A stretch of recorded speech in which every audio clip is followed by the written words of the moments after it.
Welcome back, esteemed viewers. If you just joined us, you are right on time because this is the press reaching your live from KAFTAN TV on nation's capital, Abuja. And we've just been joined by our guest. I call her Gang journalist. Her name is Annabel Orji.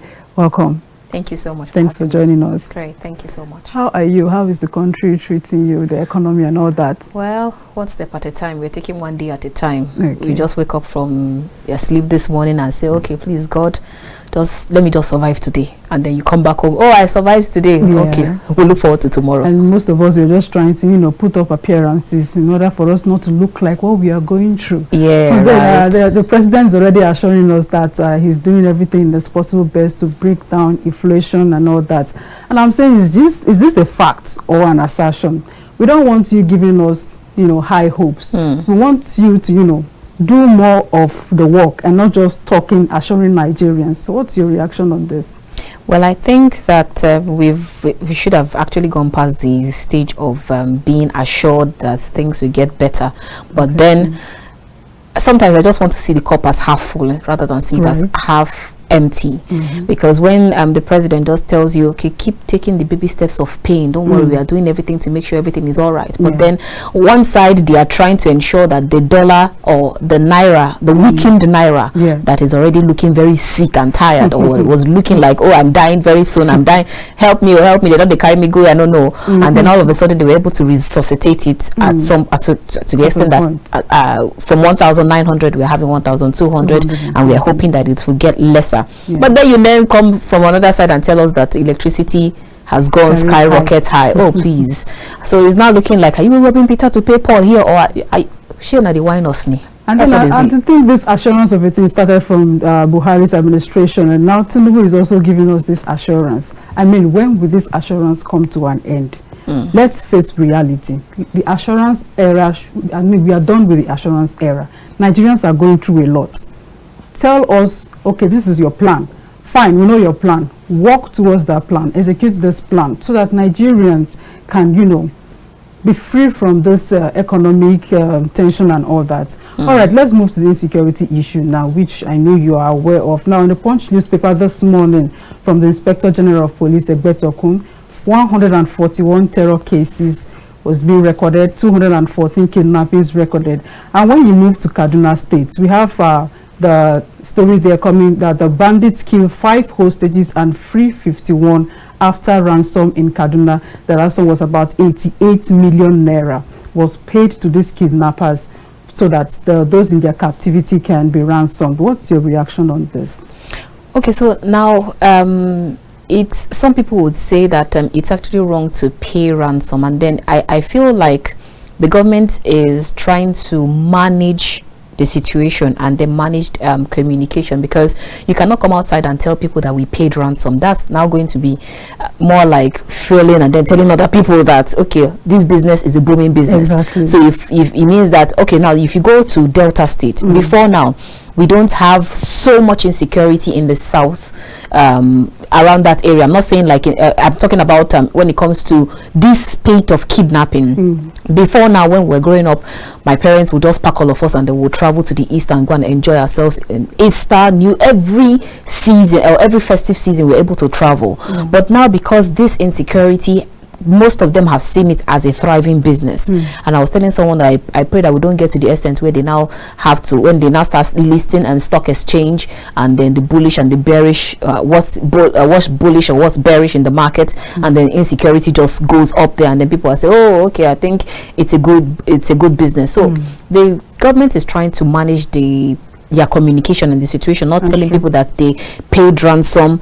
And because if you remember the Korega case, they said that no ransom was paid, and we just leave it at that. Because if they have to tell people that, okay, ransom was paid, it means that you're now telling other people, okay, there's good thing in this business, go around it. But then in terms of still trying to manage the communication of the situation, I feel like not enough is being done to ensure that this insecurity is nipped in the bud, because it is still skyrocket high. If you go to Kaduna State, there's still this issue of insecurity. You go to Zamfara, you go to the north, and now we are talking about Delta State. How many children have been taken? So You'd say Jonathan, in the era of Jonathan, there was insecurity. In the era of Buhari, there was insecurity. I'm going to fight insecurity. Bro, we're still here.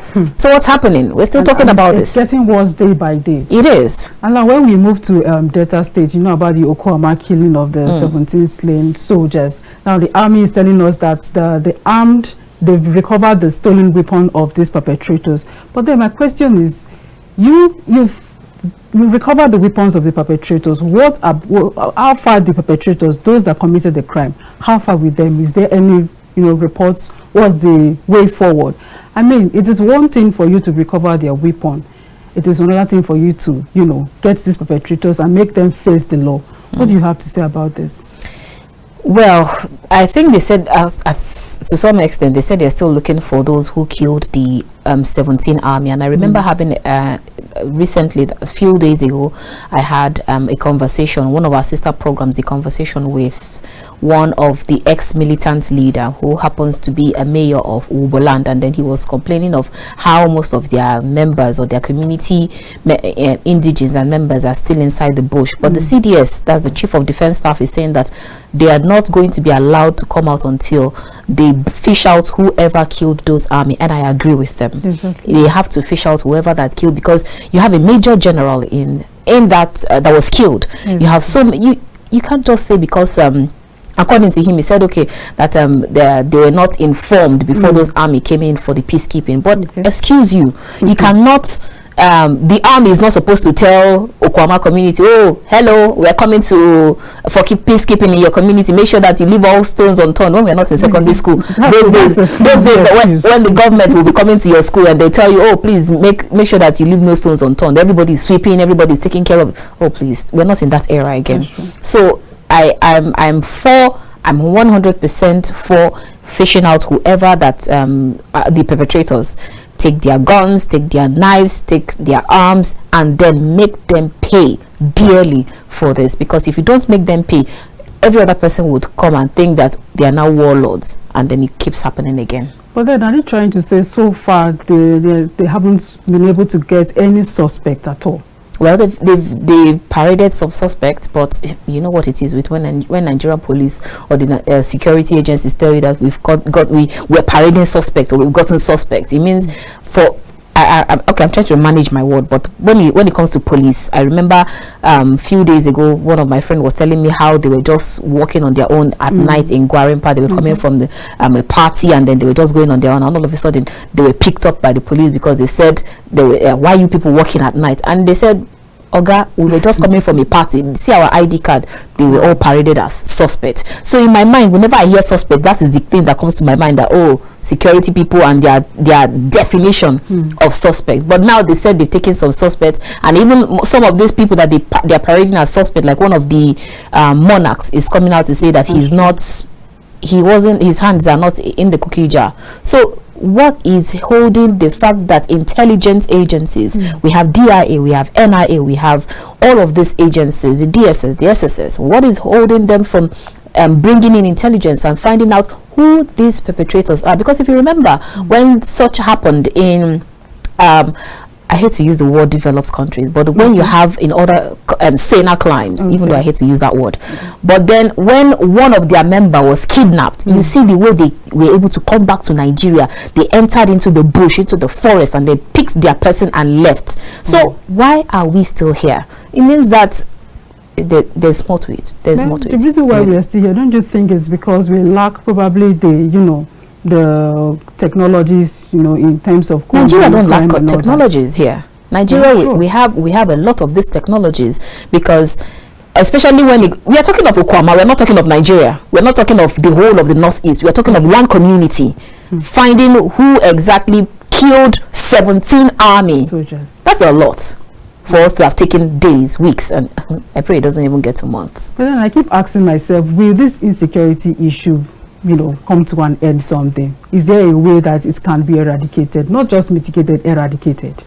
Well, if you look, there's no way you have 100% security. Right. Even the abroad that most of us are looking up to, and then the American, you still have public shooting, you still have open shootings and killings around there. So we might not be able to get 100% security, but at least if we are able to curb it and nip it in the bud, and then go back to those days when our parents will carry us and travel, we'll go for tourism, we are able to sleep at night. These days in Abuja, you just sleep with your one eyes closed, and then you're like, if I just hear one knock, like you're jerked up immediately. So at least let us just get 50% or maybe 60%. Nigerians are not asking for too much. If we can get up to that, because the job of the government is to secure lives and property. So if you're able to at least secure our lives and property to an extent, then business will boom, every other thing will thrive. All right, let's leave it for the insecurity issue in Nigeria. Viewers, if to join the conversation, you can, call the phone line displaying on your screen so that you can, join the conversation or ask questions. All right, let's move to the electricity tariff hike. I mean, Nigerians are yet to, adjust or withstand the economic hardship they are going through due to the removal of fuel subsidy. And now the federal government is talking of increasing the tariff. But then Pegasus is telling the federal government here on New Telegraph newspaper that they should, do away with this electricity tariff hike. There are other issues, that they need to solve in Nigeria. Right. Not just increasing the electricity tariff hike. The fuel subsidy removal you did, Nigerians are yet to survive in that era. And now you're talking of increasing the electricity tariff hike. They are against it. They are really kicking against it and telling the federal government to face other pending and important issues and not increasing the electricity tariff hike. Now, on your end, what's your say on this? What's your opinion on this? Let me first of all start with, let me use the Yoruba, how the Yoruba people used to say, because this one it's not funny at all. You're increasing, you're hiking the electricity tariff, and then we're not even seeing the electricity safe. That's the problem. Coming to that because I slept with so much heat yesterday, and immediately, and there's this feeling when you're using your solar fan, and all of a sudden your AC just beeps, pim pim. It means that there's light. Oh God, thank you. So we're not seeing the electricity, and you are still increasing it, bro. You guys should be coming down in this country, because now they tell you that it's only for band A. Please excuse me, you guys. Let me use Nigerian language. You guys should not be whining us. Which one is band A? They say it's band A. So now, in my mind, yesterday I was talking to our guest and I said, okay, definitely if you're checking it very well, band A should be the Sokoros, the Meitamas, even the Aso Villa. They are the band A because they use more of the electricity, both for their ACs, their heaters, and all. So some of us that are staying in the place we expect that should be band B. It looks like we are already pushed to band A, because before now I knew that I was in band B. All of a sudden yesterday I bought electricity, and then today, just because I on AC for how many hours, my electricity don't finish, and then that's when I knew that, oh, these people are never to be trusted, really. So electricity hike is not what we should be talking about, because if you say you are trying to resuscitate the weakened naira, and then you are increasing the tariff of electricity, it means that the manufacturers, those who are whatever it is, either even as small as pure water, they will be affected. Right, so let's major on our major, please. Good morning. Good morning. Thanks for joining us. What's your name and where you're calling us from? All right. Collins from Otukpo Benue State. You're welcome. To ask a question now. Okay. Now that the electricity tariff is increased, and I see that in Nigeria anything that goes up doesn't come down at all. I know quite okay, which you people in the studio happens to know too. We supply about how many countries? I believe Cameroon, Niger, and which other country? Electricity. Is it the same way they hike our tariff that they do to these people too? All these countries around? See, there is something I happen to understand. If this present government Because Buhari came, we are supposed to hear that Tinubu brought him. Now Tinubu is in power. Nobody brought him. If there is no force, or he doesn't have the capability to make sure that things are well, then let's just forget about democracy. If you look at what is happening in Rivers State, yes, Wiki brought Fubara. Look at the battle that was between them. And I happen to understand that that battle can never be over until it is over. So what am I saying in essence? Not that they increase anything.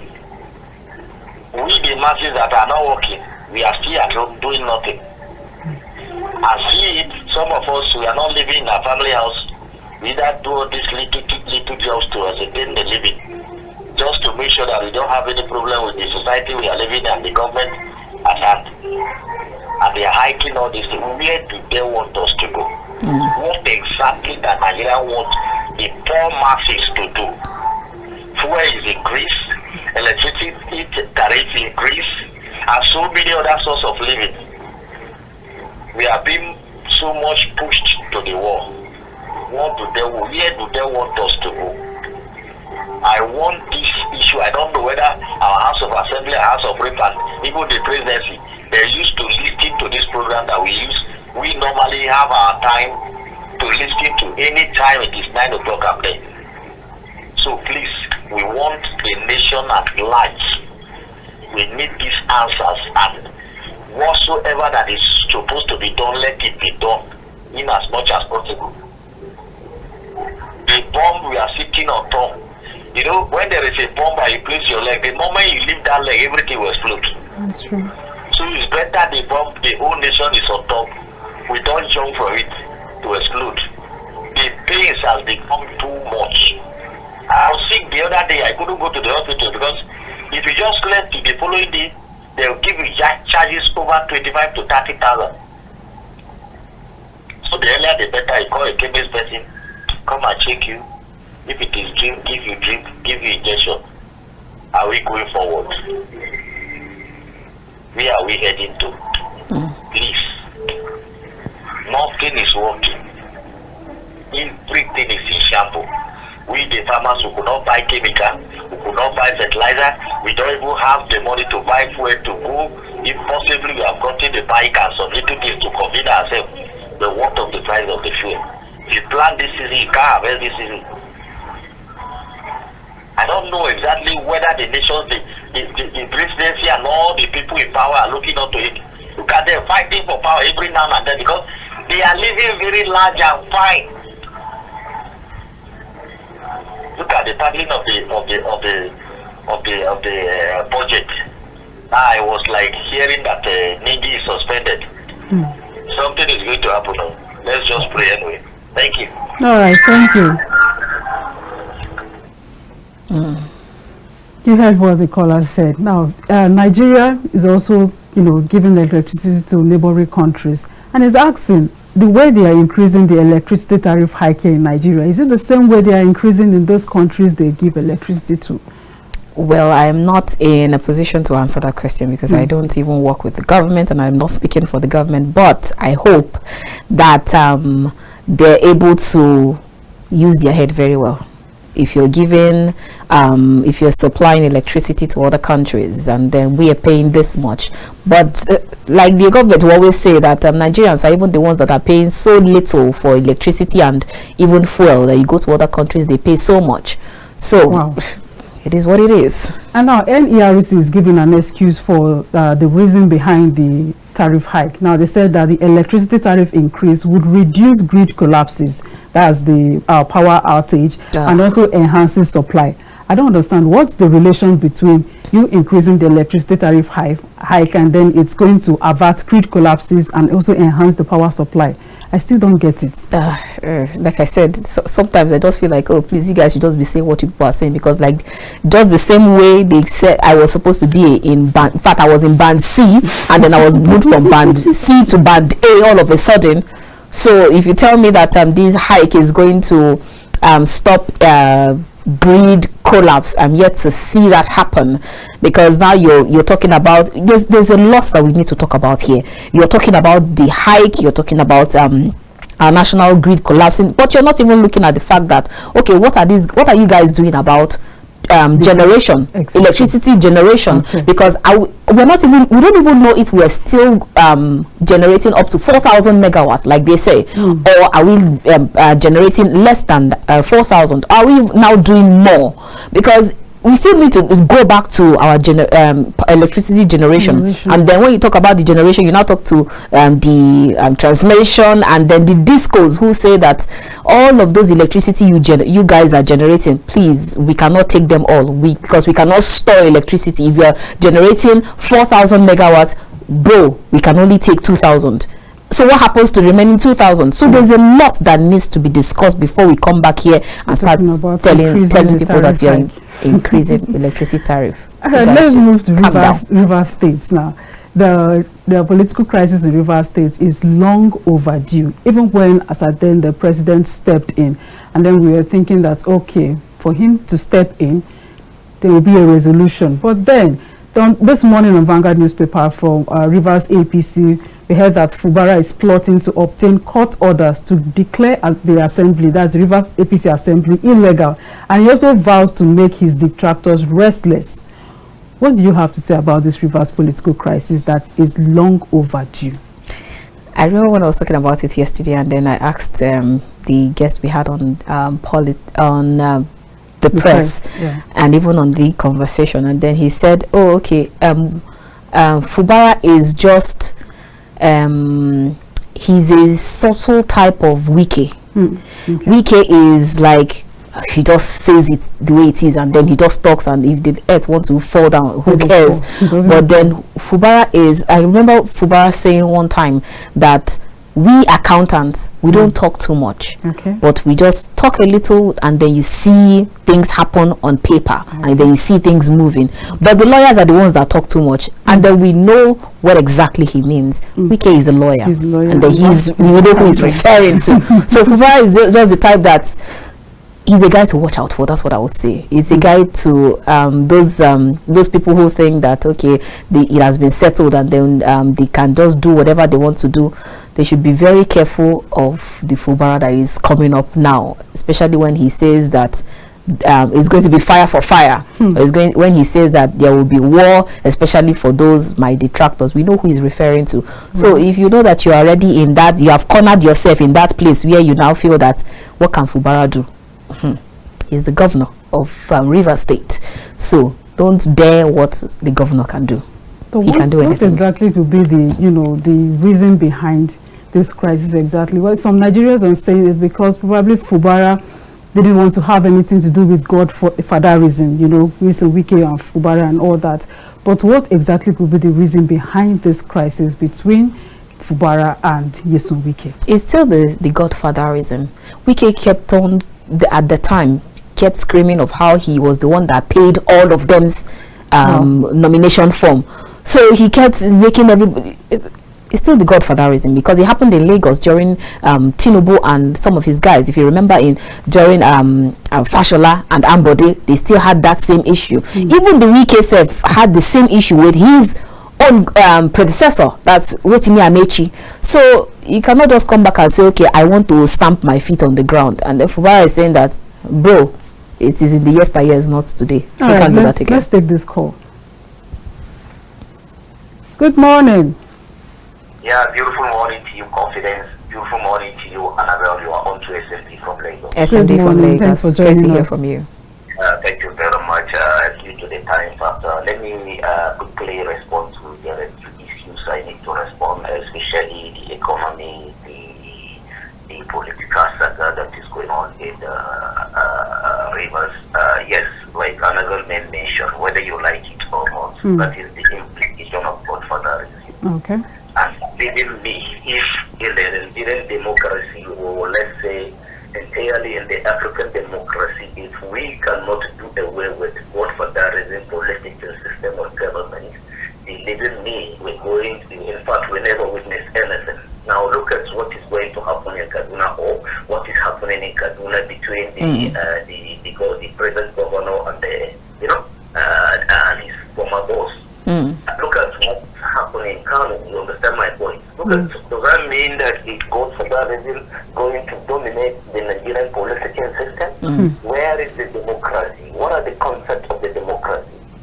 Are we for real?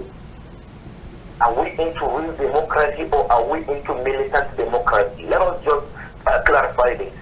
Because there is militant democracy, there is exact democracy. So which one are we into? That's the question. So we must have to do away with this godfatherism. Yeah, I know you must have to get elders, you must have to get stakeholders, and so on and so forth. But that does not make them to become godfatherism until what they want is what's going to happen to the state. It doesn't work like that in the concept of democracy. I could remember, time will not permit me, Larry Diamond, the American political scientist, described the folk democratic element, which time will not permit me to go into them. We're not practicing a single of it. So where are we heading to? While we have the National Assembly, we have the Judiciary, we have the State Assembly, we have the Executive Angle, what are we waiting for? All the structures are there. As for the security issue, let's say the banditry, the kidnapping, all these are organized crime.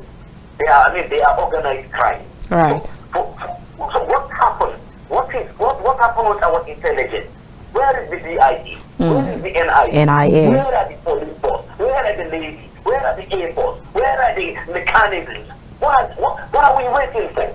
Are we expecting the international community and 64 of independence to come and rebuild Nigeria for us? Is that what we want?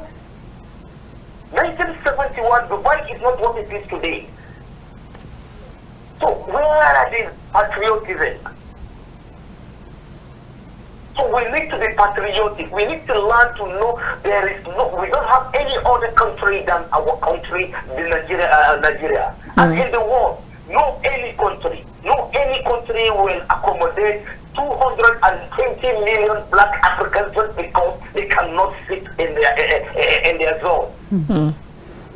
So we have to realize that, in fact, the reality of this, they come largely from the way you think, the way you feel, the way you observe, and the way you act. And there's the right time for us to act. Otherwise, we keep on moving in this present predicament, which I don't pray for.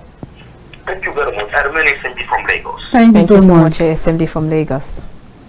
Great.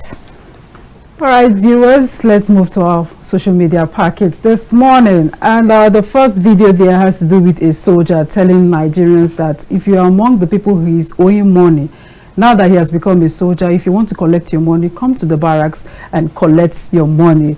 The next video there has to do with a couple, a man thanking his wife for giving him the opportunity to choose another wife, that's a second wife. But for me, I can't be an option. It's one man, one woman. I mean, it's just for the Muslims that, you can marry more than one wife. But as Christians, what are you doing with two wives? And then he's thanking his wife for giving him the opportunity to marry a second wife. All right, after that, we have the third video that has to do with Mercy Chinwo and Nathaniel Bassey. We all know the saga concerning the child looking like Nathaniel Bassey, which was posted by some social media influencers. And one of them is saying that he has the right, that he's entitled to his opinion. He has the right to post whatever he wants to post, that everyone has the right to, to his or her own opinion. All right, let's watch the video. Yeah, so it be like for Nigeria now, because of anybody where just get money go they misbehave. It be like say una no know the meaning of opinion. I have my opinion about this. My opinion not be lie, and my opinion not be crime. I will not support people coming out to overstress some kind of things like go and do DNA tests and go and do all those things. But you see this speaking, that child actually looks like Nathaniel Bassey when you compare the picture. Me seeing that and talking about it not be crime. More than 200 million Nigerians can see that picture. Not be me release the picture. Now who born Pikin release the picture? Then I see that the Pikin resemble Nathaniel Bassey. then you expect me to apologize to you. Una no know the meaning of opinion. Am I okay? Now they talk turn a blind eye. I know they turn blind eye to. There's my opinion does not suggest that there's a crime or anything. The pikin resemble Nathaniel Bassey. Now wow, there you go. All the people I'm owing money. I just want to let you guys know that I've joined the Nigerian army and Shivo. I don't get cover now. You understand? So if you want to collect your money, come to the barrack and collect it. And that's where we leave it for our social media package. Annabel, Orji, thanks for joining us today. You're welcome. Hope to Thank see you for you having soon me. some other time. Oh, great. Thank you for having me. All right, viewers, this is where we draw the curtain on today's episode on The Press. I hope you had a wonderful time.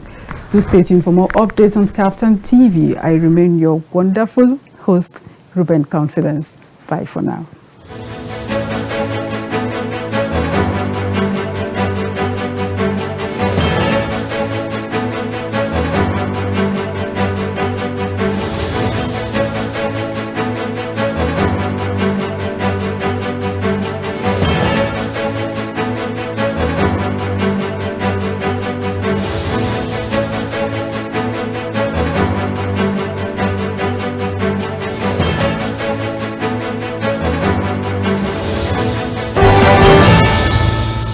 In a world where information is vital to every individual, a